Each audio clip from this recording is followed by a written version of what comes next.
Could this man face penalties, Charlotte? Yeah, Tim, not too vibrant here this morning, but of this time tomorrow we will see a lot more action as Adelaide and South Australia more broadly are released from lockdown. Now, as you say, the man who has sparked this entire lockdown that plunged 1.7 million Australians into the most draconian lockdown we have seen in the nation will not be able to be charged or even fined, because at this stage there is no penalty for someone that lies to contact tracers. Now, obviously, the Premier, Stephen Marshall, is urgently reviewing the State's Emergency Management Act and also the Public Health Act as a matter of priority. The motive for the lie, I should say, is not yet known, but now 20 police officers have been tasked with investigating not only this man who lied, but also anyone else who may have been involved or covered for him, such as co-workers and also the owners of that restaurant.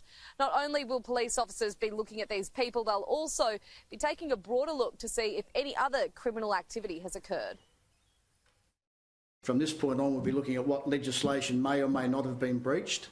It is complex. It could span any number of potential lots of legislation, from the criminal law through to the Emergency Management Act or the public health sort of focus acts.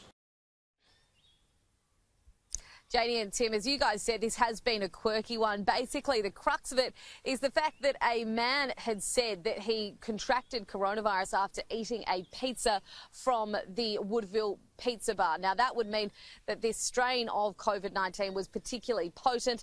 It has now been revealed that he was actually working at that restaurant side by side a positive confirmed case of coronavirus. Now, yesterday we did see the numbers increasing by 3. All of those 3 people were already in self-isolation because they were close contacts of confirmed cases. So the Parafield cluster has now reached 25. We are still expecting those numbers to go up, and that's actually because the authorities believe that there are a number of people who at this stage have tested negative, but in the coming days they will test positive. So those people are already in quarantine.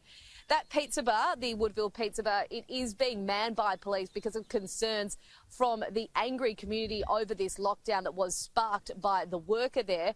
Of course, there is some extra freedom, though, in South Australia, and some good news. Residents are now allowed out of their home to exercise. That was made effective immediately at yesterday's press conference when this amazing story was unveiled by the state government. Of course, it has been met with a lot of outrage and anger from the community here, but it'll be interesting to see how they're feeling tomorrow, because as of midnight tonight, we are going to see the restrictions ease back across South Australia. They'll be in exactly the same spot they were this time last week with those restrictions. So a much more freedom for those South Australian residents. Yeah, we're seeing the odd person keeping the body of Temple down there by the Torrens going for a run or a power walk, but they would be blowing up, Charlotte. Look, this pandemic has seen circumstances where one individual or 2 individuals have set off an enormous reaction that affects so many people, but this is just out of the bag.